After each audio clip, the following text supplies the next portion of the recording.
জুহি বড়লোক বাড়ির মেয়ে ছিল। ছোটবেলা থেকেই খুব বিলাসিতার মধ্যে মানুষ হয়েছিল। ও নিজে পছন্দ করে মোক্ষকে বিয়ে করেছিল। ওর শ্বশুরবাড়িতে ওর শাশুড়ি সুমন আর স্বামী মোক্ষ থাকত, কিন্তু ওরা খুব একটা বড়লোক ছিল না। সেই কারণে জুহি নিজের শ্বশুরবাড়ির লোকেদের বাপের বাড়ির টাকার অহংকার দেখাতো। কিন্তু সুমনা ভালো মনের মহিলা ছিলেন। ও নিজের বৌমাকে মেয়ের মতোই মনে করতেন। জুহির এত খারাপ ব্যবহার করার পরেও উনি কিছুই মনে করতেন না। এমনই একদিন, বৌমা দেখো, আমি তোমার জন্য ক্ষীর বানিয়েছি, খেয়ে বলো তো কেমন হয়েছে। ছি, কি বাজে খেতে এটা। বিষ মিশিয়েছেন নাকি? আমাকে মারতে চান আপনি? এ কেমন কথা বৌমা? এমন কথা কেন বলছো? আমি তোমায় কেন মারতে যাব? আমি সব জানি। আপনি তো এই বিয়েটা মেনে নিতেই চাননি। না জুহি, এসব তোমার মনের ভুল ধারণা। জুহি ওখান থেকে উঠে চলে গেল। এরকমই কথায় কথায় জুহি নিজের শাশুড়ির সাথে খারাপ ব্যবহার করতে থাকত। তা সত্ত্বেও সুমনা নিজের ছেলেকে এই ব্যাপারে কখনোই নালিশ করতেন না। কিন্তু জুহির এই খারাপ ব্যবহার দিনের পর দিন বেড়েই যেতে লাগলো। কিছুদিন পরও নিজের শাশুড়িকে গিয়ে বলল, শুনুন মা, আমার কিছু বান্ধবী আসবে। ওদের জন্য 4-5 রকমের খাবার বানাতে হবে। এই হলো লিস্ট। বাজার থেকে সব জিনিসপত্র নিয়ে আসবেন, খাবার তৈরি করে দেবেন। আর হ্যাঁ, যেন কোনো ভুল না হয়। এই কথা বলে ও নিজের শাশুড়িকে একটা লম্বা লিস্ট ধরিয়ে দিল। সুমনা সেই লিস্ট মতো বাজারে গিয়ে সব জিনিস কিনে নিয়ে আসলেন। কিন্তু রোদ্দুরে ঘোরাঘুরি করার ফলে ওনার শরীর খারাপ হয়ে গেল। তাই 4-5 রকমের পদের জায়গায় উনি মাত্র 3 ধরনের খাবারই বানাতে পারলেন। এটা জানার পর জুহি নিজের বন্ধুদের সামনেই নিজের শাশুড়িকে খুব অপমান করল। আপনি জেনে বুঝে এসব বললেন না? না বৌমা, আমার শরীরটা একটু খারাপ হয়ে গেছিল, সেই কারণে সবকিছু শেষ করে উঠতে পারলাম না। একটুই তো খারাপ হয়েছিল, মরে তো যাননি। আপনার এই চালাকি না আমি ভালোভাবে বুঝি। আপনি তো চাইছিলেনই আমার বান্ধবীদের সামনে আমি অপমানিত হই। আমার কথা বিশ্বাস করো বৌমা, সত্যি আমি করতে পারছিলাম না, কিন্তু আমি 3 ধরনের খাবার তো বানিয়েছি। ওগুলো নিজের বন্ধুদের খাওয়াও না বৌমা। বন্ধ করুন তো আপনার বাজে কথা। আপনি কি জানেন ওরা কত বড় লোক বাড়ি থেকে এসেছিল? মান সম্মান ডুবে গেল আমার। সবকিছু আপনার জন্যই হয়েছে। তখনই মোক্ষ ওখানে চলে আসে আর জুহির ওপর চিৎকার করে বলে, জুহি, এসব তুমি কি বলছো? মায়ের সঙ্গে কেউ এরম ভাবে কথা বলে? তুমি কিছু না বললেই ভালো হয়। তুমি জানো আজ কি হয়েছে? এনার জন্য আমি আমার বান্ধবীদের সামনে অপমানিত হলাম। হ্যাঁ আমি জানি, আমি সব শুনেছি। মা সব খাবার তৈরি করতে পারেনি। তা তুমি কি করছিলে? কি? আমি রান্না করব? ওনার দ্বারাই হচ্ছিল না যখন, তখন দায়িত্ব কেন নিয়েছিল? বলে দিতে পারতো, তাহলে আমি বাজার থেকে কিনে নিয়ে আসতাম। চুপ কর না বাবা, আমার জন্য তোরা দুজন ঝগড়া করিস না। আর এতে জুহির কোনো দোষ নেই, ও তো আমি। আপনি চুপ করুন তো। আপনার জন্যই এইসব হচ্ছে। আপনি আমাদের দুজনের মধ্যে আগুন লাগাতে চান। তারপরও কাঁদতে কাঁদতে ওখান থেকে চলে গেল। এভাবেই কয়েক বছর কেটে গেল, কিন্তু শাশুড়ি বৌমার মাঝের সম্পর্কটা কখনো ভালোই হলো না। কিন্তু বাচ্চা না হওয়ার কারণে জুহি আজকাল মনমরা হয়ে থাকতো। ও বাচ্চা না হওয়ার কারণ নিজের শাশুড়িকেই মনে করত। হয়তো আপনিই আমার খাবারে কিছু মেশাতে থাকেন, যাতে আমি কোনোদিন মা না হতে পারি। তুমি কি এর জন্য মাকেই দোষ দেবে? কেন নয়? এই মহিলাটা কবে আমার ভালো চেয়েছে? বাচ্চার জন্য ও শহরের সব বড় ডাক্তারকে দেখিয়ে নিয়েছিল, সব মন্দিরেও পুজো দিয়ে এসেছিল। যে যা বলেছিল সেই সব কিছু ও করেছিল। তারপর অবশেষে কয়েক মাস বাদে ওর জীবনে খুশির দিন এলো। কংগ্রাচুলেশন জুহি, তুমি মা হতে চলেছো।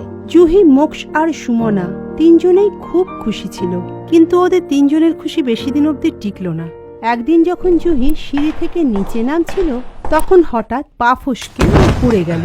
মাথার পেছনে খুব জোরে আঘাত লাগলো। মোক্ষ সাথে সাথে জুহিকে নিয়ে হসপিটালে গেল।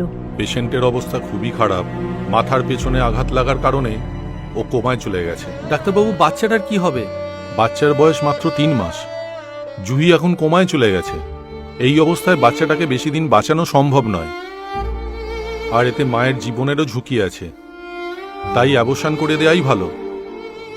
ডাক্তারবাবু, এমন কোনো উপায় কি নেই যাতে মা আর বাচ্চা দুজনেই বেঁচে যায়? কারণ অনেক কষ্ট সহ্য করার পর জুহির এই বাচ্চাটা এসেছে। জুহি জ্ঞান ফিরে আসার পর যখন ওর বাচ্চার অ্যাবর্শনের ব্যাপারে শুনবে, তখন তো ও বেঁচে থেকে মরে যাবে। তাহলে আপনারা একটা কাজ করতে পারেন, আমরা এই বাচ্চাটাকে অন্য কারোর গর্ভে ট্রান্সফার করতে পারি। যদি আপনারা এমন কোনো মহিলাকে আনতে পারেন যে এই বাচ্চাটাকে নিজের গর্ভে বড় করে জন্ম দিতে রাজি হবে, তাহলে মা আর বাচ্চা দুজনকেই বাঁচানো যাবে। এরকমটা হতে পারে? হ্যাঁ। ঠিক আছে, আমরা খুঁজে আনার চেষ্টা করছি। কিন্তু অনেক চেষ্টা করার পরেও মোক্ষ এমন কোনো মহিলাকে খুঁজে পেল না। তাই মোক্ষ হতাশ হয়ে গেল। ছেলের এই অবস্থা দেখে সুমনা ডাক্তারবাবুর কাছে গিয়ে বললেন, আমি কি বাচ্চাটাকে নিজের গর্ভে নিতে পারবো? আপনি নেবেন? হ্যাঁ, আমি। আপনার তো অনেক বয়স হয়ে গেছে। আপনি যদি এটা করেন তাহলে আপনার খুব কষ্ট হবে। ডেলিভারির সময় আপনি মারাও যেতে পারেন। আমি আমার ছেলে আর বৌমার জন্য সবকিছু করতে পারি। ও আমার পুত্রবধূ নয়, আমার মেয়ে।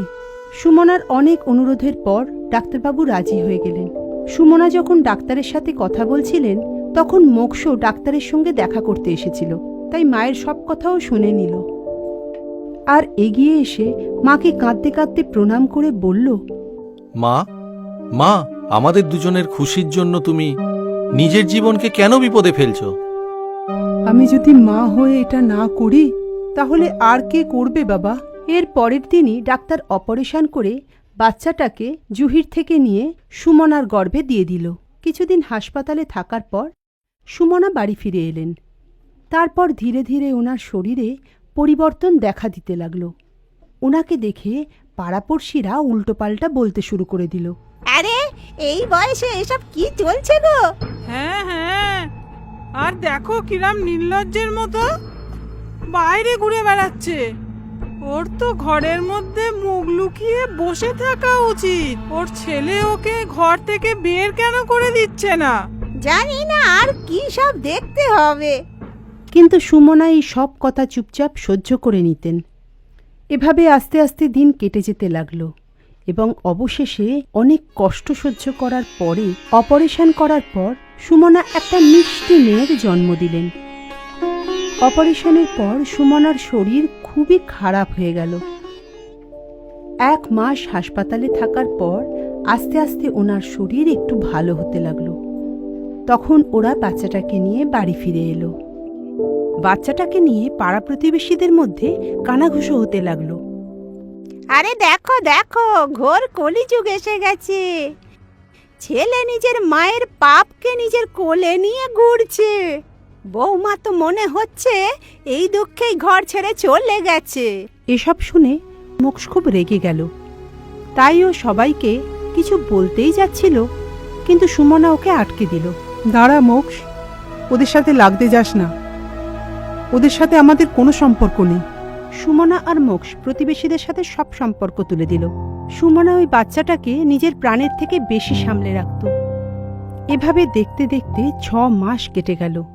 তারপর একদিন জুহি কোমা থেকে বেরিয়ে এলো। জ্ঞান ফিরে আসতেই ও বাচ্চাটার কথা জিজ্ঞাসা করতে লাগলো। কোথায় আমার বাচ্চা? ডাক্তার এই খবরটা মোক্ষকে দিল। তখন মোক্ষ আর সুমনা বাচ্চাটাকে নিয়ে হাসপাতালে পৌঁছে গেল। মোক্ষকে দেখে জুহি বলল, আমার বাচ্চা কোথায় মোক্ষ? শান্ত হও জুহি, এ নাও তোমার মেয়েকে ধরো। কি এত বড় হয়ে গেছে? কিন্তু কি করে? ও তো আমার পেটে ছিল। তখন মোক্ষ জুহিকে সব কথা খুলে বলল। সব কথা শুনে জুহির চোখে জল এসে গেল। ও নিজের করা ব্যবহারের জন্য খুবই লজ্জা বোধ করল। তখন ও সুমনাকে বলল, মা, আমাকে ক্ষমা করে দিন। আমি আপনাকে ভুল বুঝেছিলাম। কোনো ব্যাপার না বৌমা, তুমি আমার মেয়ের মতো, আর আমি তোমায় অনেকদিন আগেই ক্ষমা করে দিয়েছি। তারপর সবাই মিলে বাড়ি ফিরে এলো। জুহিকে দেখে একজন প্রতিবেশী বলল, আরে জুহি, কোথায় ছিলে তুমি? নিজের শাশুড়ির কীর্তি দেখেছো? তোমার স্বামীও কিচ্ছু বলল না। সবাই নির্লজ্জ হয়ে গেছে।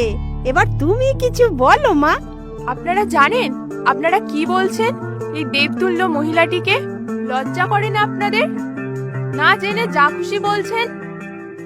আমি তো মরেই গেছিলাম, আমার বাচ্চা তো এই পৃথিবীতে আসতোই না যদি না ইনি নিজের জীবন বিপদে ফেলে আমার বাচ্চাকে নিজের গর্ভে ধারণ করতেন।